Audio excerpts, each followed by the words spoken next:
Florida's coastline is collapsing. Not because of a hurricane, not because of a storm. The land itself is disappearing, swallowed by massive sinkholes nearly 300 feet deep that opened overnight while people were asleep. Imagine waking up and discovering your favorite beach simply no longer exists. Not washed away, not slowly eroded, just gone, consumed entirely by a hole as wide as a football field that wasn't there the night before. At this moment, tourists are running from hotels in their pajamas. Nearly 47 miles of Florida coastline have been completely shut down, and the sinkholes aren't slowing down. They're spreading, linking together underground and gradually moving north. But what truly has scientists alarmed is something else. Black tar, estimated to be 50,000 years old, is seeping upward through the cracks. Ancient material that hasn't been exposed to sunlight since the Ice Age is being forced to the surface. And seismic monitoring stations in Florida, a place that almost never experiences earthquakes, are suddenly detecting tremors. So the question everyone is asking is simple but terrifying. Is Florida only losing its beaches? Or is the entire geological foundation beneath the Atlantic coastline beginning to collapse? December 18th, 6:47 a.m. Eastern Standard Time. Coast Guard patrol boat CG-47 is conducting a routine maritime safety sweep about 3 miles off Deerfield Beach when Lieutenant Commander James Walsh notices something that makes his stomach sink. The depth finder shows 40 feet, but according to official nautical charts, the water there should only be 12 feet deep. Walsh recalibrates the equipment. The same reading appears. He checks the backup system. Identical result. At 6:51 a.m., he radios Sector Miami, requesting aerial confirmation, assuming the instruments must be malfunctioning. They aren't. At 7:02 a.m., a Coast Guard surveillance aircraft circles the coordinates. High-resolution sonar reveals a massive depression in the seafloor, 300 feet wide and still expanding. A giant sinkhole has opened beneath the Atlantic overnight, while South Florida slept. At 7:23 a.m., before authorities can even issue a public warning, another collapse erupts beneath the seabed near Pompano Beach. This one measures 450 feet across. The water above it begins churning violently as sand and sediment funnel downward. From the shoreline, early morning beachgoers filming the sunrise unknowingly capture the exact moment the ocean begins to shift. The waterline moves. Sand drains toward the sea in visible streams. Sections of beach slump toward the waves like wet concrete losing its shape. Hotel guests flood into hallways in confusion. Fire alarms begin sounding as structural monitoring systems detect subtle shifts in beachfront foundations. Within minutes, Broward County emergency sirens echo across coastal neighborhoods. Parents grab their children. Hotel staff rush door-to-door warning guests. Elevators are shut down as a precaution. At 8:15 a.m., a third rupture opens off the coast of Boca Raton. Now the pattern is impossible to ignore. The Florida Department of Environmental Protection declares a Level 1 environmental emergency. Director Amanda Torres launches a multi-agency emergency conference call with 15 county emergency management offices. Reports begin flooding in. Discolored water, unusual ocean currents, and rapidly retreating shorelines. By 9 a.m., nearly 47 miles of coastline stretching from Port Everglades to Palm Beach are officially closed. Red warning flags line beaches that only hours earlier were filled with joggers and photographers. The Broward County Sheriff's Office deploys 200 deputies to enforce evacuation zones. The Coast Guard establishes maritime exclusion areas extending 2 miles offshore. Commercial vessels are rerouted. By late morning, 12,000 tourists have been displaced from beachfront hotels. 8 major resorts complete full evacuations. Emergency shelters open in Fort Lauderdale and West Palm Beach. Traffic heading inland thickens as residents voluntarily leave the barrier islands. At 12:04 p.m., satellite images from NOAA's Disaster Response Division reveal a disturbing truth. 23 separate underwater sinkholes now scar 15 square miles of seafloor, and several continue expanding in real time. Dr. Marcus Reynolds of the U.S. Geological Survey studies the sonar overlays in stunned silence before describing it as an unprecedented collapse cascade, something never before recorded in Florida's modern geological history. Preliminary economic damage estimates exceed $2.3 billion before sunset. Insurance companies immediately suspend new coastal coverage. Structural engineers rush to evaluate building foundations. And offshore, beneath the darkening waters of the Atlantic, the seafloor continues shifting. Because the reality is this: Florida is not built on solid ground. Beneath the beaches, beneath the hotels, beneath the highways, lies a massive porous limestone platform that has been slowly dissolving for thousands of years. Scientists call this process karst collapse. And right now, it's accelerating at a rate that has shattered every geological model. Dr. Sarah Chun, lead geologist with the U.S. Geological Survey, explains the chemistry behind the crisis with growing concern. Rainwater absorbs carbon dioxide as it falls, forming carbonic acid. That acid mixes with salt water pushing inland from rising sea levels, creating a chemical reaction that literally dissolves the rock from below. A process that normally takes centuries is now unfolding in mere months.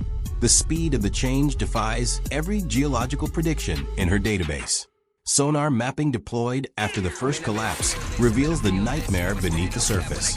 A massive interconnected cavern system stretches from Miami to Jupiter. Some underground chambers rise 200 feet tall and extend for miles. The scale is far beyond anything scientists expected. Dr. James Martinez at the University of Florida studies three-dimensional models of the system with visible concern. The limestone foundation beneath densely populated communities now resembles Swiss cheese, hollowed out and structurally weakened across hundreds of square miles beneath people who have no idea what lies below their feet. Several powerful forces are now converging at once. Sea level rise is increasing water pressure by 3.22 millimeters per year above historical averages. Saltwater intrusion is weakening limestone 40% faster than measurements from the 20th century. Temperature swings are causing expansion and contraction cycles that fracture already weakened rock. Dr. Lisa Wong of the Scripps Institution of Oceanography describes the situation as multiple environmental pressures combining to create the perfect conditions for geological failure. And the data tells the full story. Florida has historically experienced only about 2 to 3 sinkholes per year across the entire state. Now the situation is dramatically different. Current estimates show around 12 sinkholes forming every week. Monitoring stations are picking up unusual acoustic signals, the actual sound of rock layers fracturing underwater in real time. Scientists are literally listening to the ground beneath Florida break apart, and the noise they are detecting keeps getting stronger. On December 18th at 7:15 a.m., lifeguard Marcus Johnson arrives for his shift at Deerfield Beach and immediately freezes in shock. Thick clumps of black tar cover the sand, stretching in both directions as far as he can see. Within a few hours, the true scale of what is washing onto shore becomes deeply alarming. Nearly 2,400 pounds of black tar-like material have coated a 12-mile stretch of coastline, extending from Fort Everglades to Pompano Beach. Emergency response teams quickly move into action. At first, officials believe an offshore oil spill must be responsible. It seems like the only logical explanation. However, after 6 hours of testing, the Florida Department of Environmental Protection rules out petroleum contamination. The substance is not oil. Something much stranger is occurring beneath the ocean floor. Dr. Angela Martinez, a marine geologist at the University of Miami, studies samples under an electron microscope. What she discovers sends shock waves through the scientific community. The tar balls contain ancient organic material that had been trapped inside limestone rock layers for thousands of years. Carbon dating confirms what initially seems impossible. The material is estimated to be between 15,000 and 50,000 years old.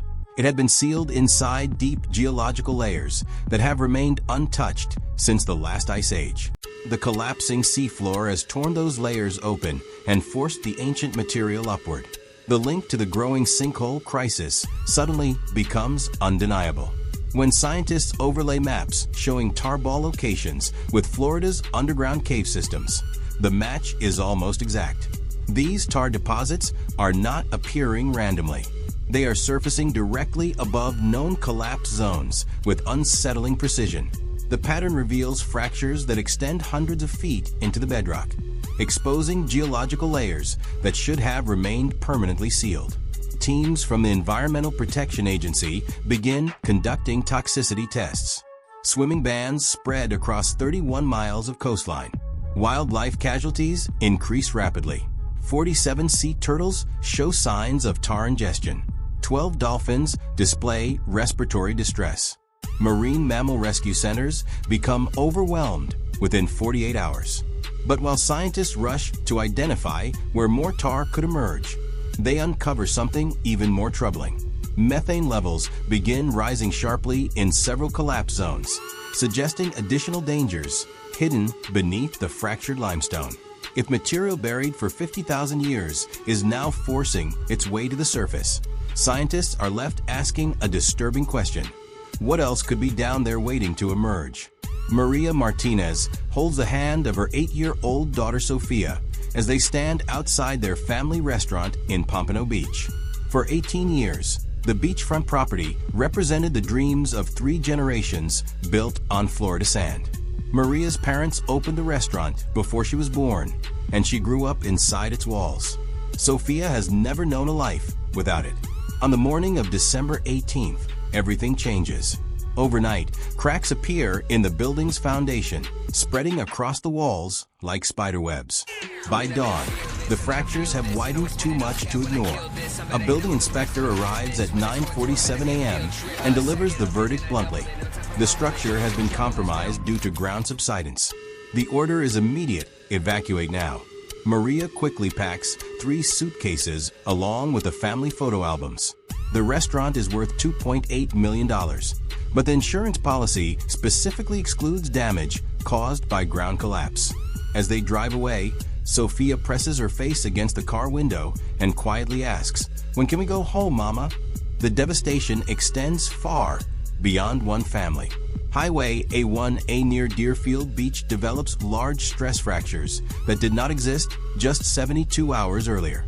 Engineers from the Florida Department of Transportation measure 6 inches of ground subsidence across a 3.2-mile section of roadway. The highway is immediately closed to traffic. More than 45,000 daily commuters are forced to reroute through residential streets that were never designed to handle such heavy traffic. Emergency repair estimates climb to $89 million. But engineers privately admit that no repair will last if the ground beneath continues collapsing. Shortly after midnight, high-rise evacuations begin. Ocean View Towers, a 22-story building housing 340 residents, shows dangerous foundation movement during emergency inspections. A mandatory evacuation order is issued at 11:47 p.m., giving residents just 2 hours to gather essentials. Elderly residents who need medical assistance struggle down dark stairwells as elevators are shut down for safety. Emergency shelters reach 150% capacity within hours.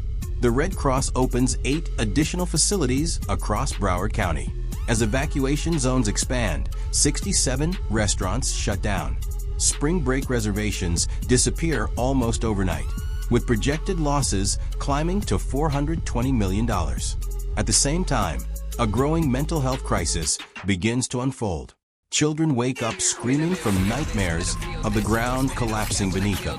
Prescriptions for anxiety medication rise 340% across coastal counties. The mayor of Fort Lauderdale, visibly exhausted, faces reporters and admits, "This is beyond anything we planned for, beyond anything our emergency protocols imagined possible." Then, in the early hours of December 20th at 2:34 a.m. Eastern Standard Time, a magnitude 2.8 earthquake strikes, with its epicenter 15 miles offshore from West Palm Beach. Dr. Kevin Torres, a seismologist with the U.S. Geological Survey, stares at the data streaming in from monitoring stations, unable to believe what he is seeing. He studies the figures once, then checks them again, and finally reads them a third time. This simply should not be possible. Florida typically experiences 0 meaningful earthquakes in an entire year. The state is located far from any tectonic plate boundaries, and there is no geological basis for significant seismic activity. None at all. Yet during this single month, seismic monitoring stations have already documented 17 measurable tremors throughout the region. Earlier in the week, a magnitude 2.5 earthquake occurred near Panama City, marking the strongest seismic event recorded in Florida in more than 10 years. And the shaking hasn't stopped, it's growing stronger. The link between the collapses and these earthquakes challenges everything traditional seismology predicts. These movements are not caused by shifting tectonic plates. Something entirely different appears to be happening beneath Florida's coastline. Among researchers, 2 main theories are beginning to emerge. The first theory suggests that the immense weight of collapsing rock formations creates stress waves that spread outward through the limestone bedrock, similar to ripples moving across still water. The second theory proposes that when water rapidly floods newly formed underground cavities, it generates pressure bursts strong enough to be detected by seismometers located miles away. At Caltech, Dr. Rachel Kim reviews the seismic data with growing concern. We are witnessing geological behavior that earthquake science cannot yet fully explain. Emergency teams respond quickly. Within 48 hours, scientists install 40 temporary seismometers across nearly 100 miles of coastline. Real-time seismic information begins streaming directly to USGS headquarters in Golden, Colorado. What the sensors begin detecting is deeply troubling. A constant pattern of microtremors pulses through the ground without interruption. The signals suggest an ongoing underground collapse spreading through interconnected cave networks beneath the surface. The activity appears to be moving north at roughly 3 meters per day. Tremors are recorded in Miami, nearly 85 miles south of the primary collapse area. Meanwhile, residents in Jacksonville, about 180 miles north, report unusual vibrations beneath their homes. Georgia immediately places its geological monitoring systems on high alert, and South Carolina requests federal assistance for a rapid geological evaluation. Computer models begin projecting worst-case outcomes. Scientists hesitate to speak aloud. If several underground cave systems were to collapse simultaneously, simulations indicate earthquakes as strong as magnitude 5 could occur in a state that historically was never expected to experience earthquakes at all. Limestone formations do not respect political boundaries. The same geological platform now collapsing beneath Florida's coastline continues far beyond the state line. It stretches northward beneath the entire Atlantic coastal plain, extending nearly 1,200 miles all the way to New Jersey. Every state sitting above this formation is now watching closely. Georgia rests on the same porous limestone foundation. Jekyll Island has already reported minor land subsidence in 3 separate locations within days of Florida's first collapse. On Tybee Island, beach erosion has accelerated beyond anything previously recorded. The Georgia Department of Natural Resources dispatches emergency survey teams to barrier islands within 72 hours, discovering warning signs almost identical to those Florida overlooked for years. South Carolina also contains extensive karst terrain, riddled with underground cavities. The governor requests an immediate federal geological investigation. Meanwhile, scientists studying North Carolina's Outer Banks are beginning to reconsider warning signs once dismissed as routine coastal erosion. Those signals are no longer being ignored. The USGS rapidly expands both seismic and ground movement monitoring networks across 6 states at once. At Duke University, Dr. Michael Torres presents what he calls the domino effect theory, supported by data that alarms coastal researchers nationwide. Florida's collapse, he explains, may not be an isolated incident. Instead, it could be triggering regional instability through interconnected geological systems that cross state lines unseen. Pressure changes deep within Florida's aquifer are already altering groundwater flow patterns hundreds of miles away from the original collapse site. The aquifer itself stretches from southern Alabama all the way to South Carolina, quietly linking the futures of millions of people who never imagined they were part of Florida's unfolding crisis. The potential economic impact is staggering. Tourism along the Atlantic coast generates roughly $186 billion every year across the affected states. Property values in just 15 coastal counties are estimated at $2.4 trillion. Economists at the Federal Reserve are quietly modeling scenarios in which expanding geological collapse could spark a financial disaster far exceeding the 2008 housing crisis. Meanwhile, Lloyd's of London moves quickly.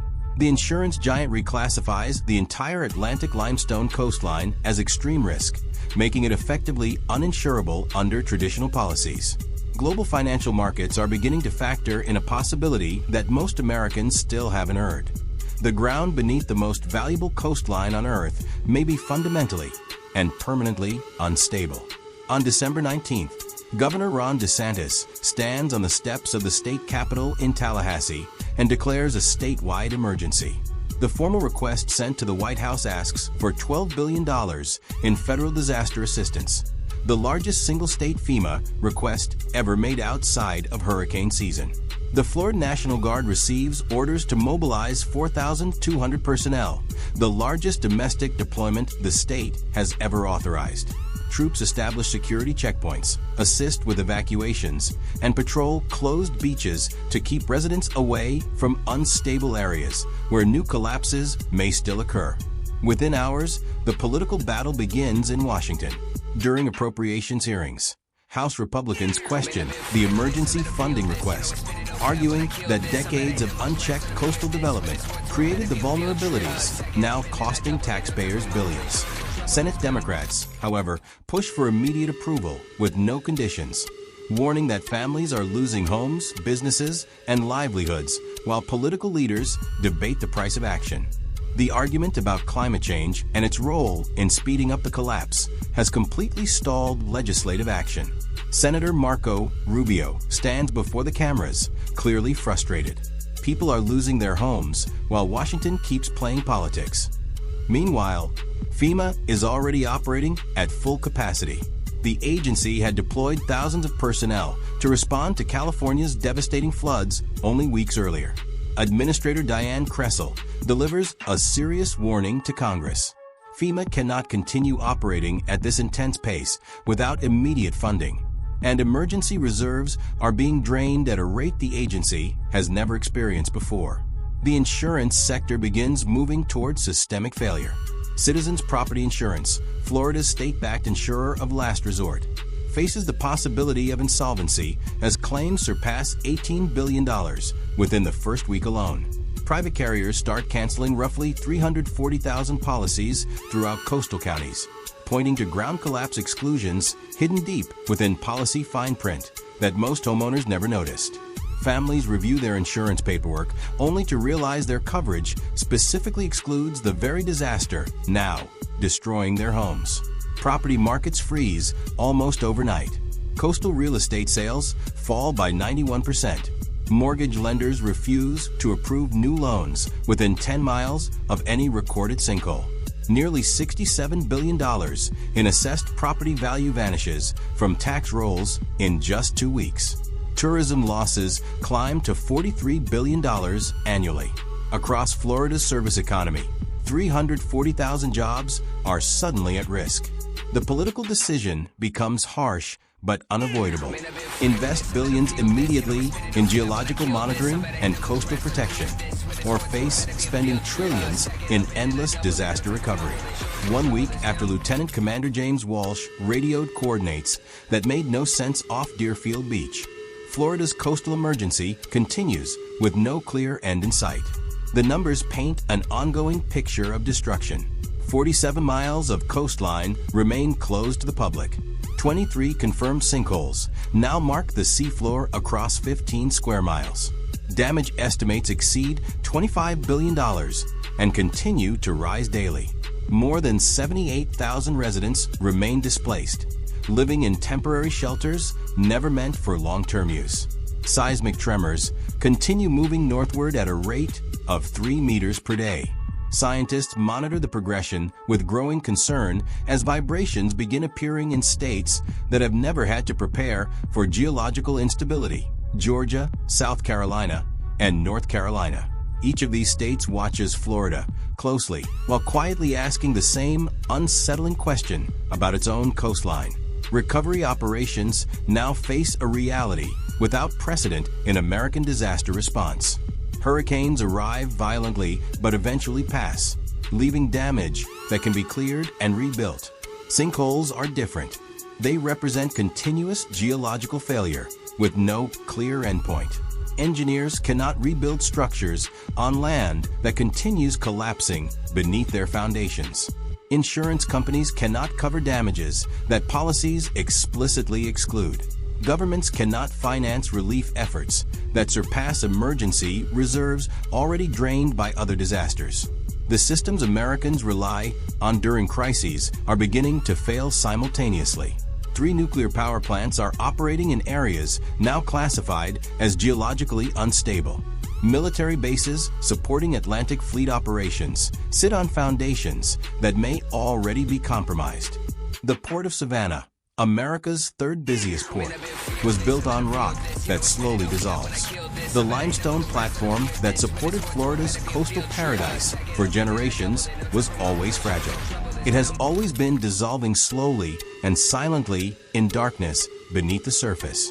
Hotels, highways, neighborhoods, and entire communities were built on ancient rock that seemed permanent but never truly was.